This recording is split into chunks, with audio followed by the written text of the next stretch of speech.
There we go. Hey everyone, we are live here with Gary Vee, Regan Hillyer, and myself, and we are so excited to do this with you. We really feel that Gary Vee does not need an introduction, but we'll give you a little bit of one anyway. He is obviously the king of social media, a content machine. He runs VaynerMedia, which is one of the world's hottest social media and first digital agencies. Along the way of his career, Gary became a prolific angel investor and venture capitalist, investing in companies including Facebook, Twitter, Tumblr, Uber, and Birchbox before co-founding Vayner RSE, a $25 million investment fund. Gary's been named to both Fortune and Crain's 40 Under 40 lists in the past year. He's been profiled in the New York Times, Fortune, and Inc. magazines, and is frequently sought to share his expertise on CNN, Bloomberg TV, CNBC, and many, many more. And of course, he is the multiple times New York bestselling author and about to launch his next book, AskGaryVee, which is what we're here to talk about, as well as a whole bunch of cool stuff around personal branding, getting famous for being you, and creating epic amounts of awesome content. So Gary, big welcome to our show, Celebrity Insider Secrets. Thank you so much for having me. We're super pumped, and we have a bunch of things that we want to talk to you about, and I'm sure we'll probably go off on a few little tangents here and there and take some questions from people as well. Just wanted to jump in and ask you a question about personal branding. Sure. And I was rewatching some of your earlier episodes just the other day, and it was interesting seeing one of the earlier AskGaryVee episodes on personal branding, and then tying it into some videos that you were doing this week, where you're essentially speaking about people putting themselves out there and building a personal brand, and they're not really basing it on anything. So you spoke about this in a Gary Vee episode a year or so ago on personal branding, and then also in a couple of videos recently, even just a couple of days ago on purging of the posers. Yes. And I loved how you said it's going to be really awkward over the coming months. And my question is, for those just getting started or who are early on in their business, where is the line between, well, you probably shouldn't be here yet, you should be out there accomplishing something, versus you need to get bold about getting your daily content out there and letting people see you to build your personal brand? Sure. So, on purging the posers, what you're referring to is obviously my last Daily V episode, where what I think is really interesting is that was really more talking about startups and really talking about the companies that have raised money and are they raising and actually creating profitability around their business, versus a lot of the people that are listening and watching to this, which are really focused on building their brand, right? And so the thing with building the brand was a couple of episodes ago. Did you see on the Daily V vlog where I was talking to the girl about building a jewelry brand, and I said to her how cool it would be if we could have all watched Vera Wang's journey from learning to be a seamstress all the way to being one of the great dress designers of a generation? I think that a lot of people that are listening here now, and a lot of people in the game, are trying to pose that they're bigger experts than they actually are, right? I mean, you have people who are on Periscope or Snapchat for a week and then selling Periscope Expert $300 a month campaigns, and that's ludicrous. What I think people should be doing more of is just talking about their journey, right? People will associate with you if it's truthful. If you're trying to act that you are justified to have them pay you for something by making up something or embellishing something or downright lying, that's what I'm concerned about, and I think we're seeing too much of that. I mean, look, you can be a 22-year-old health coach, but don't tell me about how to live life when you're 40 seconds into it, right? Maybe talk about how a young person sees the world. What I think a 22-year-old health, wellness, life, spiritual coach should do is talk about maybe helping the 40 to 80-year-old crowd instill some young DNA in today's world, because that's their truth. They do live on Snapchat and Instagram every day. They do stay out to 2 o'clock in the morning. They do think the world is full of possibilities. But what you have instead is, I'm a motivator and I'm a business coach, and I'll ask them, and look, they're all attracted to me because of my personality. I'll ask them, like, what have you accomplished? And they're like, well, what do you mean? And I'm like, well, why would you want somebody to pay you $200 for an ebook or $300 a month to teach them when, you can't just do that by just saying it? Like, you can't, you're not it by saying it. Like, to me, I've always felt comfortable that I have something to say, because I didn't talk to the world until I was 30 years old, and had already built a $60 million retail and e-commerce business, right? Then I had something to talk about. Now, when I was 22, I was filled with bravado and confidence and strategy and intuition, and I would have talked about my intuition and what I did as selling baseball cards and how I was going to deploy it to selling wine and why I thought the internet was going to be a big deal. But I wouldn't have said, this is how you run a company. This is how you manage 200 people. This is what you should do when you have kids. Those were just things that I hadn't lived yet. Yeah, absolutely. And that makes so much sense, Gary. And I love that you really speak about coming from a space of authenticity, right? And actually coming from a congruent space of speaking from results. And look, let's talk about content creation quickly, because you put a lot of content out there. You show up on pretty much every platform. It's constant. Like, I'm pretty sure you're creating content while you sleep. So, something Kat and I get from a lot of people is, how do I feel a bit pressured? Like, how do I get content out there constantly? Like, how do I think of what to say? So do you have a strategy around that? Or what advice would you give to someone that's like starting out and is wanting to get their content out there? So my concern is, as you guys know, right now I have D-Rock, I have Zach, I have Andy, I have India, I have a team now, and everybody who's watching and listening, 99.7% of them don't have 5 full-time employees to help them create more content. But don't forget, when I wrote Crush It in 2009, up until 24 months ago, for the last 8 years, I had just me. Right? And so I've lived the solopreneur, just do it yourself. Here's what I did that I think would help a lot of people. I wasn't crippled by how it looked, and I do believe that this gets into classic male-female dynamics, right? I mean, I have a lot of empathy for people in the lifestyle and health space, whether male or female, that feel like their stuff has to look phenomenal. I don't agree, but I recognize the argument. The way you produce a lot of content is to not be precious around any piece of content, right? So the reason I was able to produce a lot is I didn't care about lighting. I didn't care about grammar even. I just wanted to produce. Number 2, find your medium, right? For example, I know you ladies are paying attention, so you probably are familiar with Anchor. I've been talking about Anchor a little bit. It's a great way to produce a lot of content. For everybody who's listening, think of it as audio Twitter, right? You literally put your head to your ear, and you just talk. All of us have had so many random good ideas or quotes or motivational seconds or clarity for a second, and then it disappears in our minds. Like, we've lost them. I would tell you the best stuff I've ever had, I've lost, right? I had it. I'm like, ooh, I'm going to do that, and then gone. So Anchor, for everybody who's watching, I think is a big deal. All you have to do, and you put now your audio, and you could be the breakout hit on Anchor.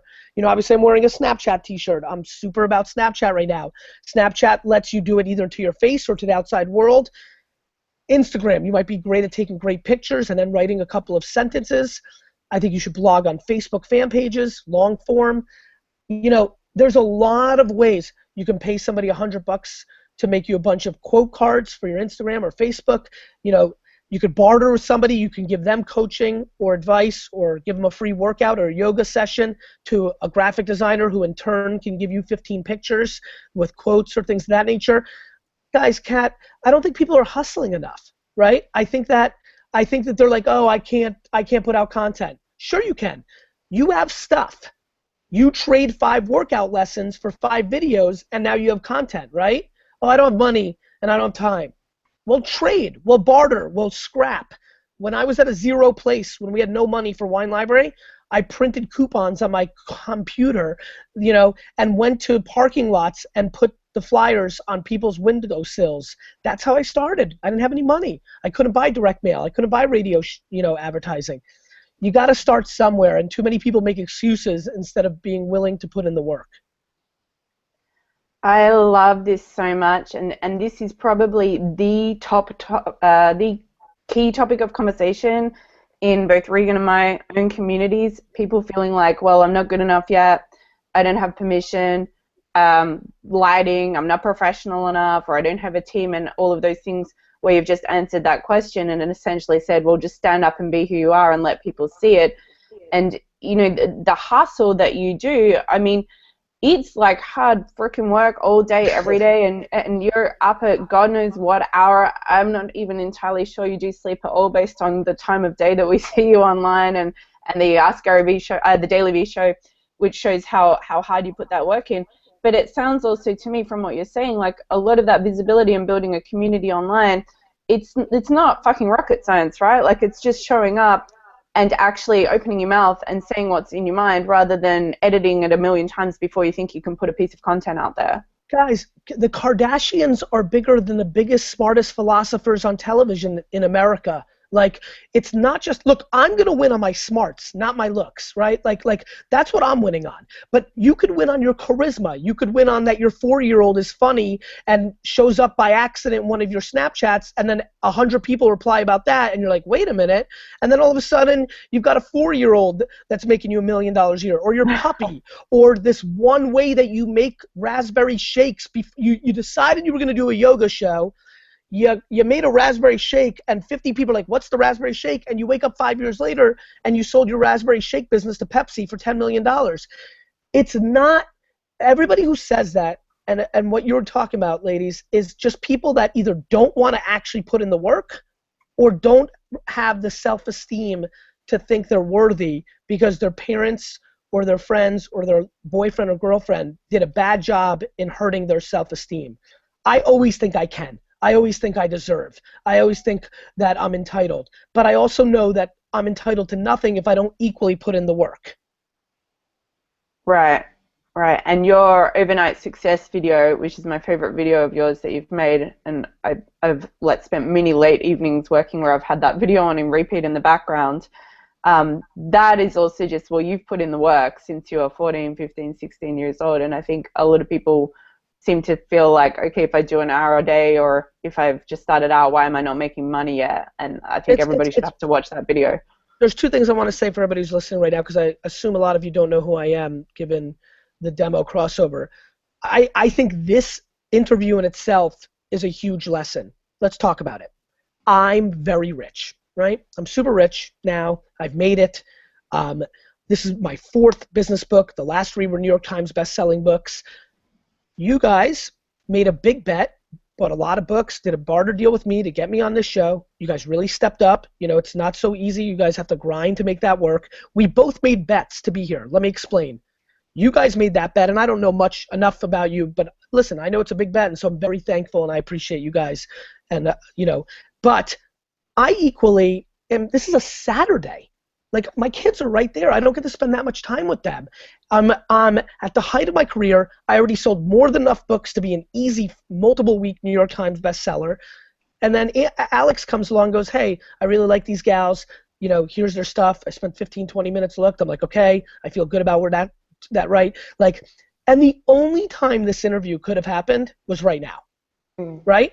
And so both of us made another leap, another grind, another step in our careers. We're in different places, right? There's a value exchange, time, effort, monies, all those things. But neither one of us had to, yet both of us did collectively make this happen. And that's that. And it's not that easy. For me, I never give up Saturdays an hour, ever. Like, ever. Even for my book, I'm not. Like, I did it because, I don't know, because Alex said he liked you guys, and I spent 20 minutes and then did a lot of homework on your reputation, how people talked about you guys. And so, like, it's just amazing how the world works. And yet again, it's one more effort. It's harder for me to give up this hour today than it was to work 15 hours a day when I was 22 years old. Because this hour is the most precious for me. You guys know, you follow me. There's no Daily Vee on Saturdays and Sundays. There's barely any Snapchat content on Saturdays and Sundays. I'm about to go on a 1-month book tour. This is my last weekend with them. And here I am doing this because I'm still grinding. I still want it. I'm still growing. I know that this is an audience that doesn't know who I am, right? So the book buy is good, but I like the association with you guys because I know that 94%, 86% don't even know who I am. I know I'm going to say the best crap they've ever heard. So they're like, who's this guy? Right? I know inevitably 15% of them won't like me because there's a little too much ego, a little too much bravado. That's okay. They'll be back in 2 or 3 years, right? But I know for 4 of them, four, I know for 4 of them, I'm going to say something, because I've been a communicator like this my whole life, that's going to actually make them for the first time say, you know what? Shit, I'm going to go and finally do it. It is work. It is putting in work. It's work. It's no magic formula. There's no algorithm. There's no app you can buy. There's no single coach that's going to unlock it. It's just fucking work. I love that. I love that. And I love what you're saying, Gary, about being aware that, you know, tapping into this interview right now, you're obviously being exposed to our audience, and a lot of people may not have heard of you or even, you know, got to spend a lot of time going deep with you about this, about this stuff. So it's a smart decision on your end versus our end as well. So let's talk around communities and showing up online, because, you know, following you, I love how you show up in terms of you're replying to comments. Like, I really feel like people get to know you as being you. I just want to hear from you, you know, how powerful is creating online communities, and how do you actually go about managing that all, and obviously keeping everyone interacting and engaged with you constantly? Yeah, I mean, I think there's nothing more important than community, right? You know, at the end of the day, your fan base is, you know, did you guys hear that? Did that chop for a second? No, I'm good. We got it. Okay, great.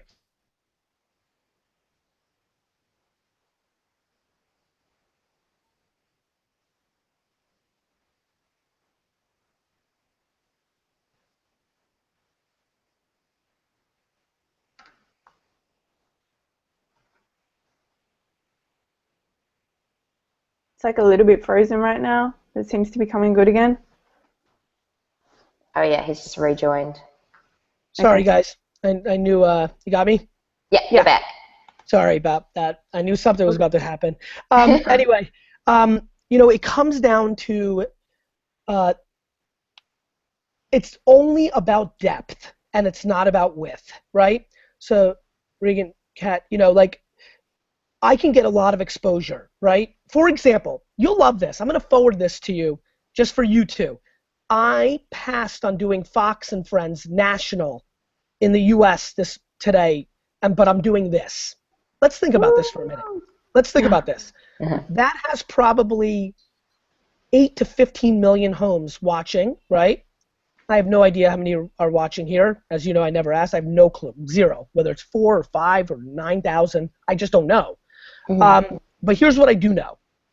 I know that more people are going to tweet me at Gary Vee, everybody, and maybe use the hashtag hashtag Gary Vee, Gary Vee.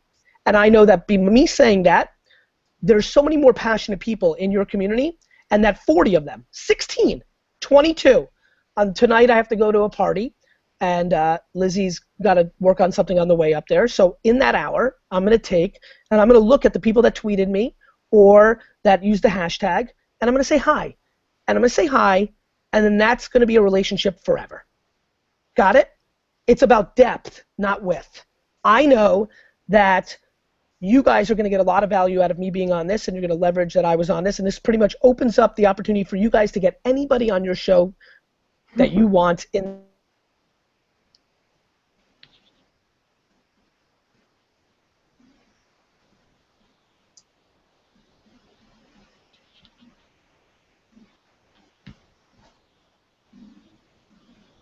Sorry guys, I don't know what is going on. That's all right. So good again. I'm going to try to close a couple windows. I don't know if. So I know that that's going to help you get anybody that you want, right? And so that makes me feel good. That makes me feel like I'm bringing value to you guys above and beyond the content that I'm providing here. And so for me, in my mind, you're supporting the book, and that excites me. But I'm also excited that I'm building a deep relationship. So you and I, the three of us, we have a much deeper relationship right now than we did, with our social interactions in the past. I'm about to start my relationship with 40 to 80 of the people in your community with a hello, with a wink, with a thanks, with them quoting something from this interview and me saying, oh yeah, that's about this. And then in 2 years, I may see them at a conference. And, I just play the long game. I'm a marathon runner, right? I look like a sprinter because I'm high energy. I've got kind of that bravado. I always say I'm a tortoise in a hare's outfit, right? And so the reason I do that, and you know this, I probably engage one by one with people on Twitter, Instagram, Snapchat more than maybe anybody. More than maybe anybody. Totally. And I'm probably in the top 3%, 1% of social media business people in that genre. There's bigger business people, but they don't live in social media. So in the cross section of business person and social media person, I feel very comfortable saying I'm in the 1%. Yet I'm outworking everybody. Everybody. Like literally, I'm responding to more people. This is data from Twitter that I'm getting, from Instagram. I'm responding to more people than anybody. By the way, everybody else has more time than me. Everybody. I mean, what Gary Vee has done for everybody has made everybody realize, shit, he really is the CEO of VaynerMedia. There is a reason that's a $100 million company. He does work every minute. Like what Snapchat does for me is I can take my snap in the morning with the phone number and it's attached to your phone so everybody knows, and it's 4 a.m.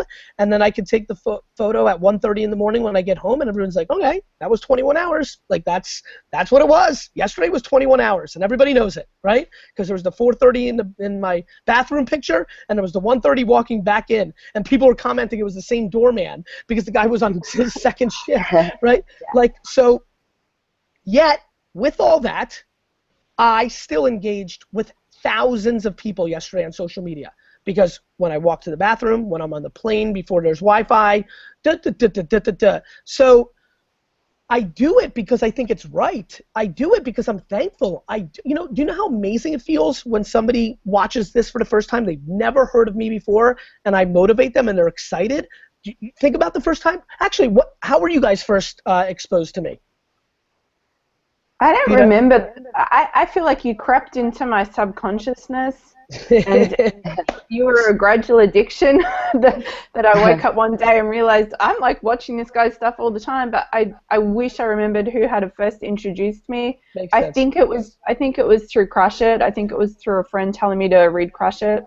Yep. And then it was from there. And you know what? It's funny. That's what I feel is going to happen with AskGaryVee. I feel like, no question, the AskGaryVee book I wrote with Crush It ambition, right? With the ambition that, Kat, you would say to Lucy when she says something with you at a dinner party, you're like, oh, you know what you need to do? You need to read AskGaryVee. And what's really fun about AskGaryVee is it's a 360. It's social media advice, it's content advice, but it's also self-awareness advice, it's leadership advice, it's parenting advice, it's work-life balance advice, it's management advice, it's business structure advice, it's biz deving advice, it's sales advice. So it allowed me to really create a book that almost is recommendable to anybody. And that's been very rewarding because the early people that have read it, people that really love me and people that really actually don't love me have been saying the same thing. It's people that love me are like, damn man, I really love it. And I was like, yo, I don't like the way you said that. It makes me feel like you didn't think you were gonna like it. And then people in media, the establishment, the traditional old white male establishment that doesn't love me, like I've had a lot of that. I've gotten a lot of confidential emails this week that say, hey man, you don't know me. I'm the editor of Wall Street Journal or this and the other thing. I've never really liked you. I always thought you were a little bit of a schmutz, kind of too much about you or this, that, and the other thing. I had to read it because I have to write the review for my newspaper or magazine or radio. I begrudgingly did, and I gotta admit, I hate to say it because I have friends around me who've said you're a good guy and you are good, but I was like, no. And I gotta say, this is one of the better books I've ever read. So I'm as good as I feel right now. I'm promoting like crazy. You guys see it. It's in social like crazy. I'm doing stuff like this. I have a funny feeling in 3 or 4 or 5 weeks it's going to get even crazier. It probably will. And one of the things, one of the reasons I think Regan and I are both in love with you, and a lot of people are in love with you, and also within our audience, there are people who certainly follow you. It's the irreverent and unapologetic approach to the way that you show up, and I guess the whole, for want of a better expression, anti-professionalism in terms of you're going to speak how you want to speak, you're going to say what you want to say, and people can take or leave it. And for us as women entrepreneurs in the female entrepreneur world, and we've both been online for quite a few years, and one of the things through that journey has been, well, you can't say that, You can't speak like that. You have to be professional. And I know I speak for both Regan and myself when I say, like, we get daily emails going, your language is inappropriate, the way that you talk is inappropriate, you're not being professional enough. But we get way more thank yous than we get those emails. And you stand out as a leader, not just in terms of what you teach on leadership and on social media and as an example of somebody who hustles, but also just showing unapologetically that you're going to be yourself, and that's a big part of personal branding. So what's your take on personal branding in terms of people playing to an audience versus essentially just being, well, here I am, take me or leave me? You know, I think that I think the truth will always win. I don't know what else to say. You know, I think that people want to be something or somebody. I think that people are selfish. You know, they want what they want out of it, out of the relationship and out of the situation. And I think that I wish I could convince more people to be themselves. You know, I'm leaving so much money and opportunity on the table because I curse. You know, my speaking bureau claims that I'm leaving $3 to $10 million a year on the table because I curse. And I get that. It just, I just don't want to not be myself. You know, like when I had tens of thousands of dollars, when I was making $50,000 a year, when I was making $100,000 a year, when I was making $500,000, I always could make more money. I can make more money now. You know, I could be the #1 person with a $50,000 a year mastermind class and have 50,000 people signed up for it. You know, do you know how many copies of my $300 Snapchat guide ebook I could have sold in February, March, and April of this year? Instead, I did a long post on my blog post, and I've talked about it on Daily Vee, and I've answered 50 questions on AskGaryVee, all for free, right? I guess why I'm telling that story is, look, no matter where you are in your life, homeless, a single mother barely on welfare, a guy who used to make $200,000 but now making $50,000. No matter what you are, America, Australia, the world will accept you so much more for your truth than your bravado. And so building a personal brand is more being at peace with yourself and comfortable with who you actually are than the jockeying or the positioning. Yeah, that makes so much sense, so much sense. And look, with how you show up constantly on social media, it's almost like, in a little bit, you know, through your Snapchat and everything, it's almost like you're celebritizing yourself a little bit. And it's like, you know, it's a real insight into who you are, your day, like where you're going every single day. And, you know, I've heard that on a personal level, you are quite a private person. So I'd be really keen to hear, does having, you know, millions of people following you every single day and just knowing that when you walk down the street, people are going to stop you, or like constantly people are seeing into your life, is there kind of any downfall for that for you personally? Like, has there ever been issues being in the public eye, or just even personally, have you felt, I guess, like overwhelmed or trapped by I just need a break from it all, or do you just love it? Like, how is it for you? I personally never need a break from it all. You know, the 12 selfies that I took at the airport yesterday, I would have taken 12 million, right? Like, it's so flattering. I will never, ever, ever, ever, ever take it for granted. When I become the #1 guy, and I will, and I have 4,000 people stop me at the airport or 200 people bother me while I'm eating dinner, I'm going to be pumped. I made my bed. I'm going to sleep in it. I want that bed. I want to sleep in it. The one factor is my wife and my kids, right? You know, that's something I have to quantify. Lizzie wants to keep our life private. My kids may not want to have their friends talk about their dad 24/7, 365. So I keep it back a little bit. Our family's getting a little bit older. You know, kids are 6 and 3. When they're 12 and 9 or so, I think I'll have a good read on who they are. And, you know, my daughter's going to love it. My daughter right now literally is in the kitchen acting out her YouTube cooking show. Literally. This is literally true. Misha's got and she doesn't know about my stuff. She just has my DNA. So she's literally, like, subscribe. I mean, I was dying. She was like, all right, subscribe and hit the like button down below, everyone. Like, just acting out. I mean, it's unbelievable.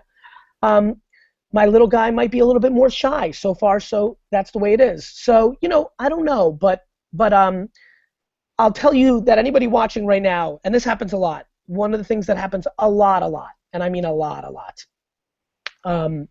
is a lot, is people tweet a lot or snap a lot or Instagram less, but snap and tweet a lot because it's more real time, and say, I just saw Gary Vee, so cool, or wish I said hi. And I'll reply every time and say, if we ever run across each other again, please do say hi. Please say hey. For anybody who's watching right now, you will make me feel better. I'll be happy. When I walk through the airport now, I'm looking at people's faces, and I would tell you 6 out of my 10 selfies are predicated on I can tell they know who I am, and I'll say hi. Huh. So I'm flattered by the admiration. I'm flattered by the attention, and I'm flattered by it if they want a selfie, and I'm flattered by it if I know that you're giving me your most valuable asset, which is your time, and that I'm worthy to listen to, right? That the Ask Gary Vee show or Daily Vee or reading the Ask Gary Vee book brought you value, that you chose me and my ideas and my thoughts and my passion over the trillion other things you could be doing. I will never take that for granted. Listen, I know who I am, and this is going to play out over time. I am equally one of the most egotistical people ever built, meaning I truly have unbridled, pure confidence and bravado, and I am disproportionately, overwhelmingly humble for the success I've already put on the board, let alone what I'm about to put on the board. Most of my business partners, my brother, my investors, they are mad that I am too humble. They think that I do things that I shouldn't. They don't think this interview is a good idea. They're like, you're bigger than that. They're not mad at you. It has nothing to do with you guys. They don't even, when I say this interview, I mean anything that isn't the Wall Street Journal, the New York Times, the front page of Yahoo, CNBC, because I turn down, they ask me all the time, they're like, let me get this straight. You turn down your own show on CNBC, but you're going to go do all these cockamanian podcasts? And I'm like, yes, because when I go do this cockamanian podcast, they're going to use my name to get guests, and forever, they're going to be able to say, it was that, when they make it, and not all of them will, but when some of them do, and somebody's interviewing them, they're going to say, our first big get was Gary Vee, and then everybody came after that, and I like that. I want to be a help. I don't want it to just be for me. I do a lot of this stuff because it's bringing more value to the other person than it's bringing to me. I love that. And can I just touch on one thing you said there, Gary? Just actually going back to you saying your daughter was in the kitchen and doing the YouTube video, and I love that, because I know, I don't have kids, but Kat does, but we're both really passionate about, the younger generation and having them step into that zone of just being them, right? So I'm wondering, do you believe, I noticed you said that it's in her DNA, like she doesn't know what I do, but it's in her blood, basically. Yes. And, do you believe entrepreneurship is literally in people's DNA? Or is it something that people can step into? Is it an identity that people can then go, okay, I want to step into this zone, and can they learn it and become that? Or is it literally, does it have to be hardwired through them to hustle? Like, what are your thoughts on that? My thoughts are that it is hardwired, and that almost everybody who hears me say that fights me on this, right? Everybody fights the idea that this is a hardwired thing, because everybody wants to be an entrepreneur right now. It's the cool thing, right? So I think that it's hardwired if you're going to be special at it, meaning anybody can sing, meaning anybody can work out every day, right? Meaning everybody can play basketball and soccer every day, right? That is, everybody can do that. But will everybody be Pele? Will everybody have an unbelievable body after yoga and working out? Will everybody be Beyonce? Will everybody be LeBron James? Will everybody be Barack Obama? No. Right? So, do I think it's hardwired? Yes, I do. Think it's hardwired for the people that break out and are special, because no matter how much work one puts in, you can only maximize And hard work's part of the equation, but you're gonna only maximize your talent. You're gonna get a 10 out of what you were gifted. And so if I was gifted the same thing that other people were gifted, I think there's a bunch of other Gary Vees, right? In business and communication. I just think that I've overworked and outmatched and out-hustled most of them, and that's why I'm ahead of them, right? But I don't think that the kid that's watching right now that puts in 22 hours and I put in 21 is going to beat me if he doesn't have as much talent as I have. Yeah, I totally agree. I think entrepreneurs are born, not made. My 6-year-old daughter it's in her blood. She video bombs my YouTube videos whenever she can and starts plugging her own YouTube channel. She just appears and it's just instant, and I never told her to do that. That's right. Nobody taught me to sell lemonade or baseball cards. Right. I didn't even know what my dad did until I was like 10. It was just there. And again, I'm extreme, and I'm going to have extreme results. Do I think a housewife or a stay-at-home dad or a non-college graduate dude or a girl that, his parents didn't give them self-esteem can go from their situation right now of making $37,000 a year working at Starbucks to making $100,000 a year on using Instagram selling her exercise concept? I do. But building a $100,000 business is very different than what everybody's selling everybody on, right? I want people to get more practical. I want people to understand, I feel like I'm getting motivated to write something called like the $68,000 business, right? Because like there are millions of people that don't make $68,000 a year and are miserable. And nobody's saying, nobody's saying that, it's okay to build a $68,000 business. Nobody's doing that. Nobody's saying that. Nobody's saying, oh yeah, you're going to build a great business and you're going to make $68,000 a year. Everybody's like, you're going to have billions and you're going to have lots and you're going to have lofts and yachts. And by the way, lots was a mix between lofts and yachts. And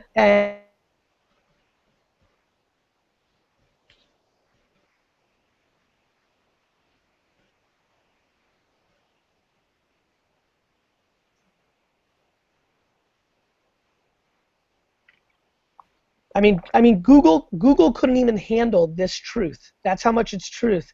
Like Google couldn't even handle the truth. They had to knock me off because the truth is so powerful, right? Like it's so powerful. Meaning, if you're a guy, you're putting up. I mean, do you see what these young men are putting up on Instagram of what the entrepreneurial lifestyle is? It's pretty girls, it's watches, it's fancy cars, and let me just tell everybody so they know forever, this is all rented. It's all rented. They're posing, they're trying to act like something they're not, or it's daddy's money, and so I think that I just want people to know the truth, which is very hard work against something you're passionate about or might be good at will give you some level of success, probably greater than working a job that you don't love. But that may mean that you go from making $80,000 a year being a teacher that you kind of like, to being $97,000 a year, selling, meditation courses. Got it? Yeah. I would love to ask you a question about the book. Okay, great. And one of the words I love that you use a lot is audacity. I love how you use that in the overnight success video. Like, if you have the audacity to want to create something. And so I wanted to ask you a question about audacity relevant to the book. What would you say is the most audacious inclusion that you've put in there in terms of something that maybe you thought, am I going too far with this, or something that really stands out for you? That's a great question. Good job. I'm getting a lot of questions, and that was a really good one. So I can tell you that let me answer it in a different way. The real audacious aspect of this book is that I truly want it to become, so you guys know me. You know that the first 3 books that I put out did not have a single picture of me, wasn't about me, right? Crush It, right? not the cliche thing that you see from a lot of people like me where your picture is on the front in the beginning, right? I went the other way. I put out books without me on the front. Now here's this book, and I'm in the front and center. It's called AskGaryVee, right? The reason I did that is because I do have the audacity for this to be considered the modern day entrepreneurial Bible, right? And if it is, then there's my face smack in the middle of it, and it gives me the brand equity that I'm looking for. So the audacity in this book is not necessarily where I went with the content, and I think the audacious places I went were around emotional intelligence and parenting, right? It was around the gratitude stuff, it was around the self-awareness stuff, and it was around the parenting stuff. I think that, but the real audacious aspect of this book is my ambition, which is that every single person that is flirting with entrepreneurship has this in their hand over the next 24 months. Awesome. And they will.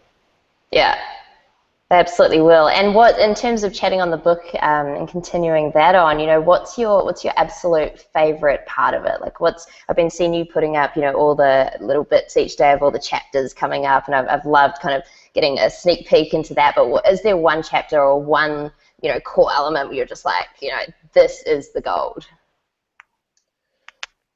Probably gratitude, Probably gratitude. I'm going to grab it right now. Hold on one second. Cool. I think, the truth is I'm funny with my books. Once I write them, I don't kind of revisit them, I really don't. Let's see.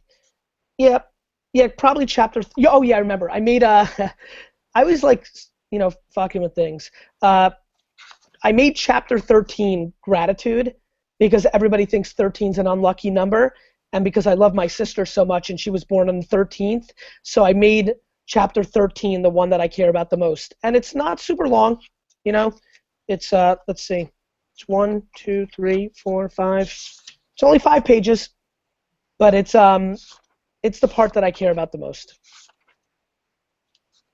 Awesome. I think gratitude is grossly underestimated. I'm infinitely happy because of my gratitude. Like, no matter what I have, no matter what I don't have, it can always be substantially worse. And I think people are always complaining, and there's just no reason to, there's just no reason to. The math, the data behind actually becoming a human being is extraordinary. Like I know I'm getting zen here, so stick with me, but the rarity to actually become a human is, it's so unbelievable. There's almost nothing mathematically less likely to happen. And so, I'm just so grateful that I became a person, like that I get to live, that I'm not, in that, you guys have seen the Monday morning rant video, where I Yeah. Yeah.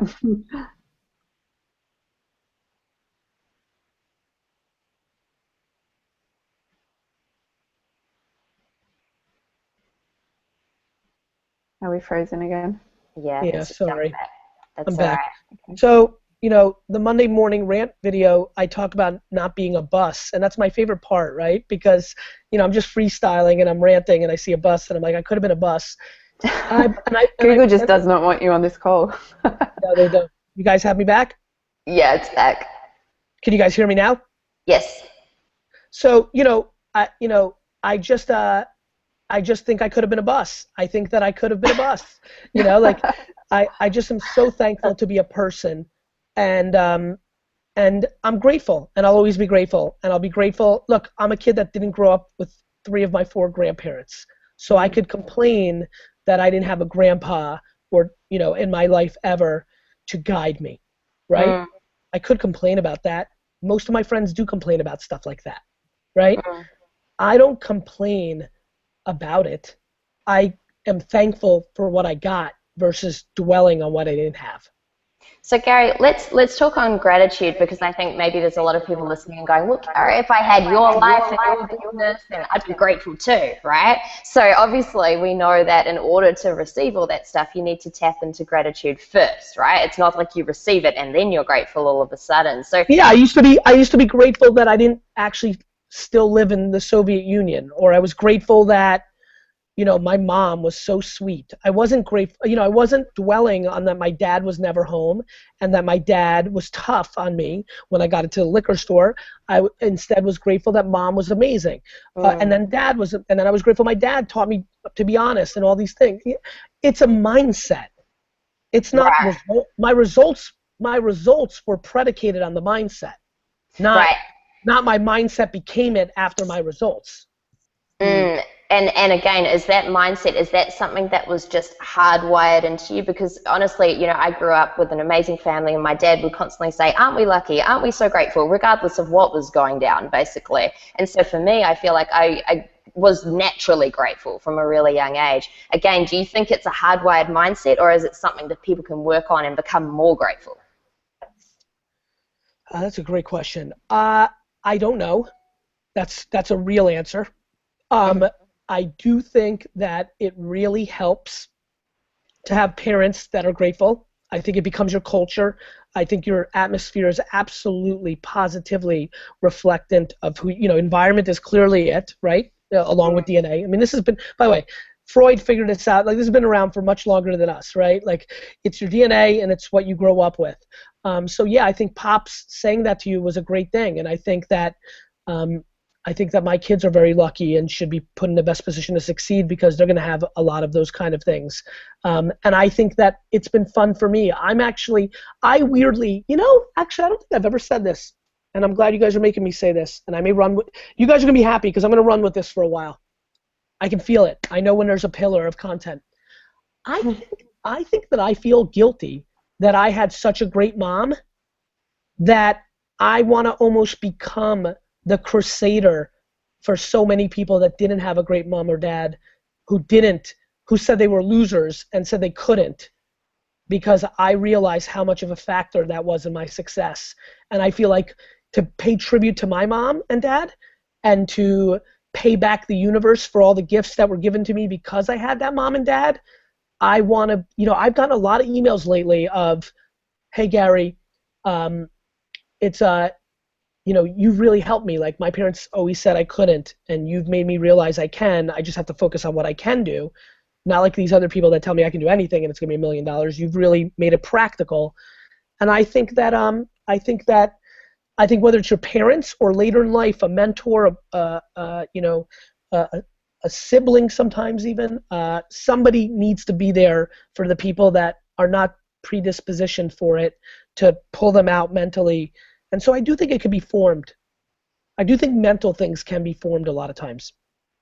Nice. Well, we are certainly so grateful for your time here. And when you were sharing earlier about choosing to spend the hour with us, I honestly felt like goosebumps. I just felt so humbled that you're taking the time for our community and for us, and you're absolutely right. Like, this is a fantastic opportunity for us, and we will sure as hell leverage your name on our show.